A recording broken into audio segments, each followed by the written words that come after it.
देशाच्या सर्वोच्च न्यायालयाचे सरन्यायाधीश भूषण गवई यांच्यावर एका वकिलाने कोर्ट कामकाजादरम्यान बूट फेकून हल्ला करण्याचा प्रयत्न केल्याचे पदासाद आता धाराशिव जिल्ह्यात उमटत आहेत। उमरगा विधिज्ञ मंडळाच्या सर्व वकिलांनी याचा तीव्र शब्दात निषेध व्यक्त केलाय। नेमकं विधिज्ञ मंडळाचे अध्यक्ष तथा कायदेतज्ञ ॲडव्होकेट प्रवीण तोतला NTV न्यूज मराठीशी बोलताना काय म्हणालेत, पाहूयात सविस्तर वृत्त।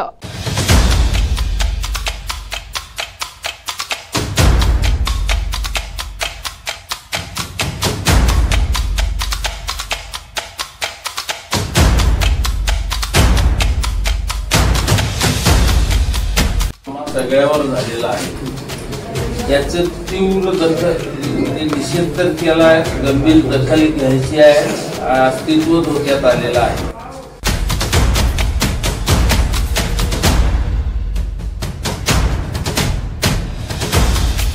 आपण सर्व वकील राहून एका वकिलाचा निषेध दर्शवता।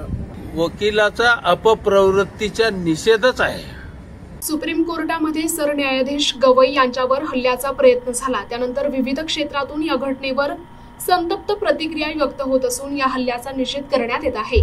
उमरगा विधिज्ञ मंडळाचे अध्यक्ष ॲडव्होकेट प्रवीण तोतला, उपाध्यक्ष दादाराव काटपुरे, सचिव जमीर मुजावर यांच्यासह माजी अध्यक्ष advocate Dilip Sagar, advocate Akshay Totla, advocate Malhari Bansode, advocate Hiraji Pandhare, advocate Qadri, advocate Kashinath Rathod, advocate Usha Shendge, advocate Archana Jadhav, advocate DM Sangave, advocate Shubham Swami, advocate Sai Tachle, advocate DR Rajput, advocate Yelekar, advocate Pankaj Haralkar, advocate Varsha Jadhav, advocate Joshi madam, advocate Shubham Suryavanshi, advocate Amit Sangle, advocate Nitin Patil, advocate Siddharam Handrale, advocate UP Bhosale, advocate Amol Suryavanshi आणि सर्व वकील मंडळी यावेळी उपस्थित होते।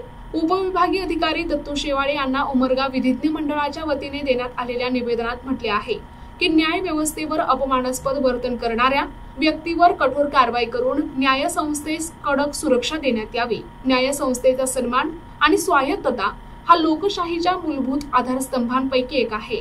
सर्वोच्च न्यायालयासारख्या पवित्र संस्थेत अशा प्रकारचे असभ्य आणि अमानवी कृत्य कोणत्याही परिस्थितीत ग्राह्य धरता येणार नाही। न्याय व्यवस्थेवर अशा प्रकारचे अपमानास्पद वर्तन करणाऱ्या व्यक्तीच्या वृत्तीचा आम्ही प्रखर निषेध करत असून या प्रवृत्तीवर कठोर कारवाई करण्यात यावी अशी मागणी करण्यात आली। सुप्रीम कोर्टात एका वकिलाने सरन्यायाधीशांवर बूट फेकून हल्ला करण्याचा प्रयत्न केला, त्यामुळे कोर्टात काही काळ गोंधळ उडाला। या वकिलाला बाहेर काढताना त्याने सनातनचा अपमान भारत सहन करणार नाही असं म्हटलं। त्या ज्येष्ठ वकिलाने आपला बूट सरन्यायाधीशांच्या दिशेने फेकला आणि तो फेकल्याचे दर्शवण्यासाठी स्वतःच हात वर केला। तो बूट सरन्यायाधीश गवई आणि न्यायमूर्ती चंद्रन यांना स्पर्श करून त्यांच्या मागे पडला अशी माहिती सुप्रीम कोर्टातील प्रत्यक्षदर्शी वकिलांनी सांगितली असल्याबाबत BBC मराठीने वृत्त प्रकाशित केले आहे। बार काउन्सिल तर्फे म्हणजे निषेध दर्शवलेला आहे आणि उपविभागीय अधिकारी यांच्याकडे काही मागणी पण केलेली आहे। काय नेमकं मागणी राहील आपली? ह्या ज्युडिशियरीवरचा हल्ला आहे, प्रत्येकाचं अस्तित्व धोक्यात आलंय असं आम्हाला वाटायला लागलंय, पण याकरिता काहीतरी ठोस भूमिका घेऊन प्रत्येक न्याय संस्थेला एक पोलीस कर्मचारी हत्यारात सहित दिलं असलं पाहिजे, जेणेकरून अशी अपप्रवृत्ती बोकाळणार नाही आणि सगळ्याला निर्भीडपणे काम करता येईल। सर, आपण सर्व वकील राहून एका वकिलाचा निषेध दर्शवता। वकिलाचा अपप्रवृत्तीचा निषेधच आहे। अशा वकिलांनी कायदा सांगायचा आहे, समजावायचा आहे, कायदेशीर हक्क हिताचं रक्षण करायचं आहे।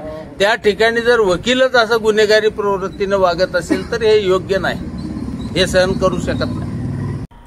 प्रतिनिधी सचिन बिद्री, NTV न्यूज मराठी, उमरगा, धाराशिव।